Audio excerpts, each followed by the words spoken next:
All right, Marfoogle News live in 3, 2.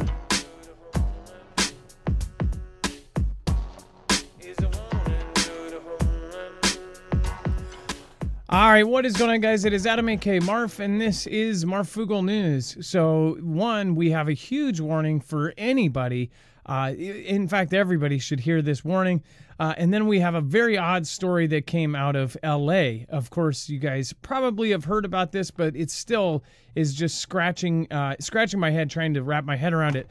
As far as this goes, so the Los Angeles County Sheriff's deputies who specialize in arson and explosives actually perished when military-style ordnance detonated at a training facility on Friday morning.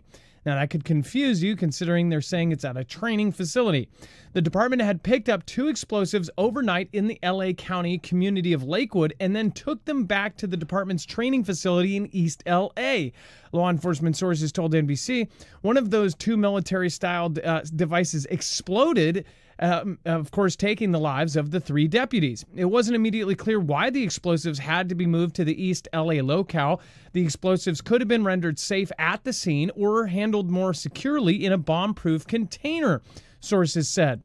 So this whole thing does not make too much sense. Of course, I know that there's going to be people that are asking questions about this, where, you know, it makes it sound by the training facility location that this was some sort of training gone wrong.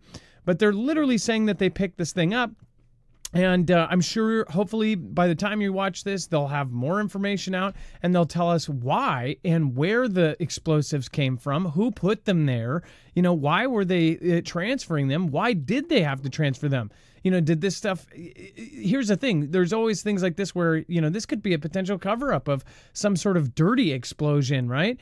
They could have been moving it because they couldn't have it there for any longer. They didn't want to expose people or something. I don't know what happened, but again, I'm hoping that it is what they say it is.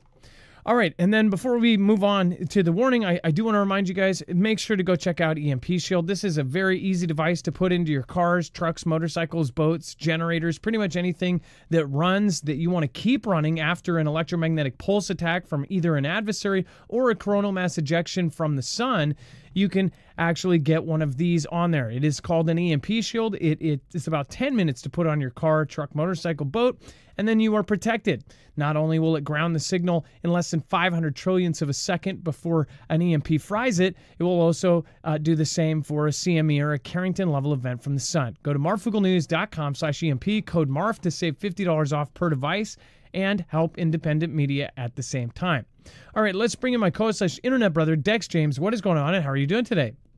Well, hello, Adam, and hello, Fugle fam. I'm doing just fine. You know, those deputies apparently had 74 years combined experience. So it wasn't like, you know, they didn't know what they were doing. They weren't newbies. I mean, these Not at weren't all. rookies. Yeah.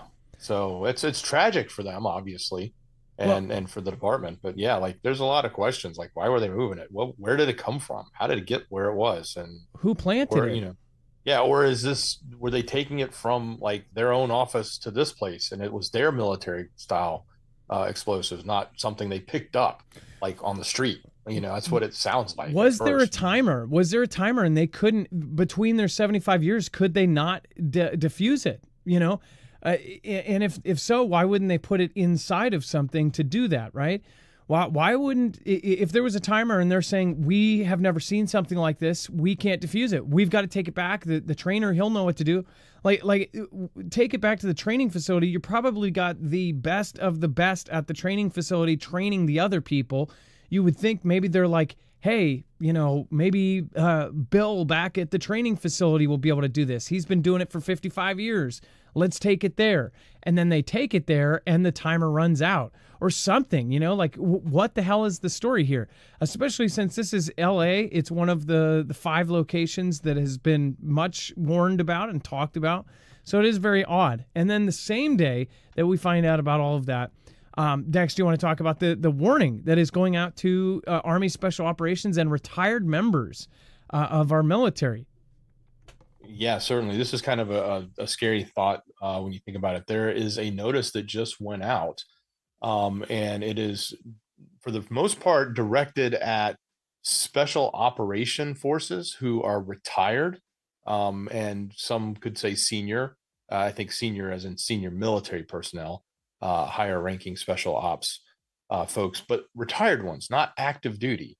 And they put out what's called a duty to warn and notification. So it's not something that they do. It's not a common warning that we've ever really heard about. But they basically put it out saying that they should take warning that they're being targeted. But they didn't say by what, by who, or anything. If you want to read the actual warning there, Adam? Yeah, so this message is to inform you of a recent duty to warn notification regarding a potential terrorist threat targeting retired senior officials who previously served in the Department of Defense with roles in the Syria and Iraq theater. The current geographic focus of this threat is Florida. It says, while this threat does not directly target active duty USA ASOC personnel, we are issuing this notice to reinforce the importance of vigilance and situational awareness. We encourage all personnel to remain alert to their surroundings, both on and off post. So they're even saying, they're saying on and off post. That's also kind of saying, hey, eyes open for everybody, and to report any suspicious activity to the appropriate authorities. We respectfully request that you share this information with any retired military personnel you know who are currently residing in Florida. Now, don't you guys think that this is odd that this is going out the same time after they find military-style ordnance in LA, and this whole thing goes down and there's not much notice? I mean, about what happened with it and what is going on? Is it just Florida? Are we going to see other duty to warns for other areas? It makes me curious about what the heck, more about that LA situation. Dex, go ahead. Well, yeah, and you got to think about the folks that are retired in special ops at this point. Most of those guys did all their work probably in the Middle East. I would think, from Al Qaeda to, going through and after the ICE in places like Syria and Iran and Afghanistan. So guys that serve there. Probably, and I'm just, since they didn't tell us who, that's just my assumption of who would be targeting them based on their past performance, right? Yeah, I mean, we're talking about the top of the top here, and I just wonder how many of these guys, what do they think about this? If you are somebody that is on this list that got this, and they're specifically worried about you, email us, let us know, what do you think about this? Is this something that you're worried about? Is it something that you believe everybody should know about? Let me know in the comments down below as well if you are former military and if you are somebody who would kind of be in this area. Again, let us know. What do you think about this? Is this something that you've ever heard of before? All right. And again, obviously nobody is going to be putting their real name and things like that on there. Dex, go ahead. Yeah, and I think the reason why Florida is prominent first is because that is the headquarters for Special Operations Command too. Yeah. So a lot of guys are there. So we'll see, and we'll follow it, and we'll see what ends up happening with this. Hopefully nothing, and hopefully everybody gets this out to everybody, because it should be shared out, and it should be widely known that there is this threat. With everything that is going on right now, which is definitely a lot, then people should be aware of things like this. On our show that's coming up right after this, we're going to talk about a World War III alert. Again, they're calling for rapid mobilization. The wording, the actual calls are now growing louder. They're basically talking like this is about to pop off. So we'll show you that here in just a minute over on our next show over on Marfoogle TV, our sister channel. You can get there, and a full bibliography of every single article, tweet, video, picture, document that we've shown you here today over on our website. Homeland Alert, you'll see there is a backup of all of our archived sources, including that tweet with that alert. We will see you in just a minute. Be safe, be prepared, and Marf out. And God bless our serving.